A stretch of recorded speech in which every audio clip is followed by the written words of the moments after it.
New York City, the seventh and final leg of my 30-year anniversary tour with my Empress. I have to say, by far, this was a great vibe and highlight of this entire tour. First time she blessed my eyes, when we arrived, it was nighttime, so we decided to get a meal, of course, some dinner. And our first stop was Little Italy, and it's a great place. It's a place that my wife and I really wanted to visit in New York. And this place that we went to, Casa Bella, great food, great vibe, atmosphere, everything. And one thing that made it very significant is that it's a female-owned business, and she is the first female owner of a business in Little Italy. So history, a great place. As you can see outside, the lights, the street lights, everything. It's just a beautiful place. If you're ever in New York, make sure, sir, you visit Little Italy. It's a great vibe.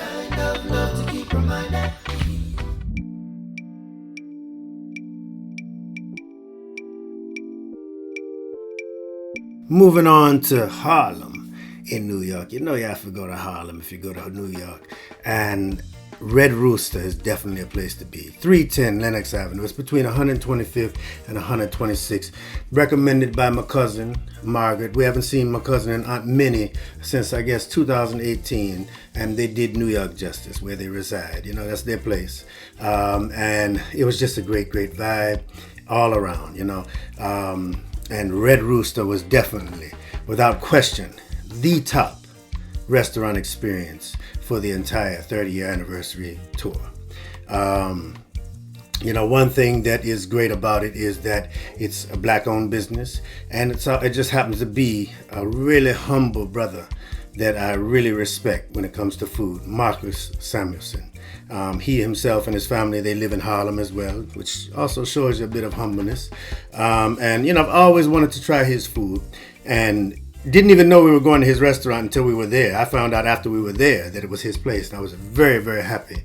And I'm telling you, without question, everything about this place, from the original artwork from several visual artists on the walls, to the fact that they grow their own spice on site, to every dish being made to perfection, all of the flavors, everything about it. Marcus Samuelsson was born in Ethiopia, moved to Switzerland, I think it was, and then he fuses a lot of different flavors from down south, southern flavors, to different flavors from Ethiopia. There's one dish called akra, and it's fried malanga, and it is amazing. We didn't know what it was. We had to look it up, but it was amazing. And it's served with some guacamole, which was also possibly the best guacamole we've ever had. And cornbread, the cornbread that they had, oh my God, brother. Yeah. Cornbread was some of the best I've ever had. My wife doesn't normally like cornbread, but she tore that up. All of this food, as you can see from the pictures and the videos, that this food, it was almost gone by the time we got the pictures of the shrimp and grits. I think we hadn't touched that yet, and the pasta, but the rest of them we had killed it before we got a chance to take any kind of picture. It was that good, we just dug in, and we were also further, celebrating my princess Reina's 21st birthday, Earth Strong.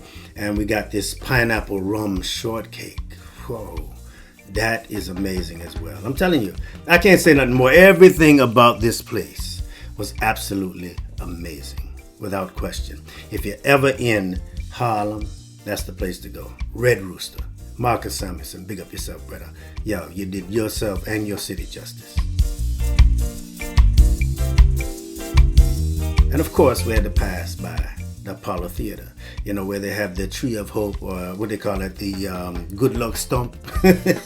That's some history on that. Back in the 30s, this tree, when it was actually still a tree, the Tree of Hope, a lot of people, it was known as the Tree of Hope because those who touched it were known to have a great life or be able to maintain a job, stay employed. So was it Ralph Cooper, the owner of Apollo Theater? When the tree was being cut down, he purchased a piece of the tree, which became the Good Luck Stump that everyone touches before they go on and perform at the Apollo. So a little piece of history there, a great piece of history. So it was a great place. As you can see, I'm wearing my Showtime at the Apollo Theater shirt that I purchased there. Apollo Theater, definitely a great experience. Once we finished walking all of Lenox Avenue and we had a great time, we went and drove along the Hudson River down to where the Chelsea Market is. And that was another place that my Empress and I wanted to visit. And it was a great vibe. We strolled through all of Chelsea Market. They have some great shops. It's a great atmosphere, as you can see. And we did sit outside of Chelsea Market. It was kind of it was cool a little bit, but it was a nice vibe. So the three of us sat outside and had some small donuts that they sold and some coffee.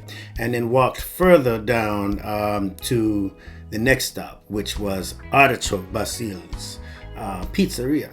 Okay, and I'm telling you, this place, when it comes to pizza, whoa, that was absolutely the best pizza ever.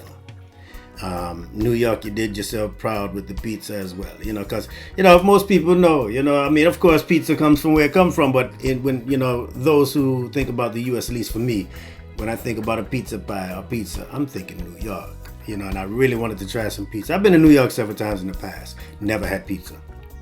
This pizza was the best I've ever had, seriously, without doubt. And as you can see, we should have went with a slice. You see, every time we see somebody on TV, they say, "I'm going to get a slice." I should have got a slice because we ordered a pizza, and you can see how big this pizza is compared to my princess hand. I mean, it's huge. We couldn't finish the pizza. I think I forced myself to eat 3 slices, and I think my Empress and my princess ate 1. But it was the best pizza we've ever had.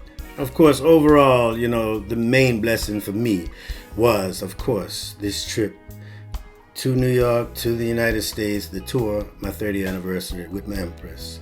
And New York was also much more powerful because our princess joined us.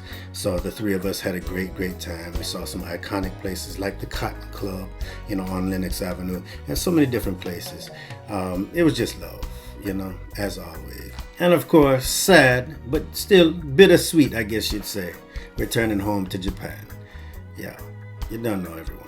It was love, and we were very grateful.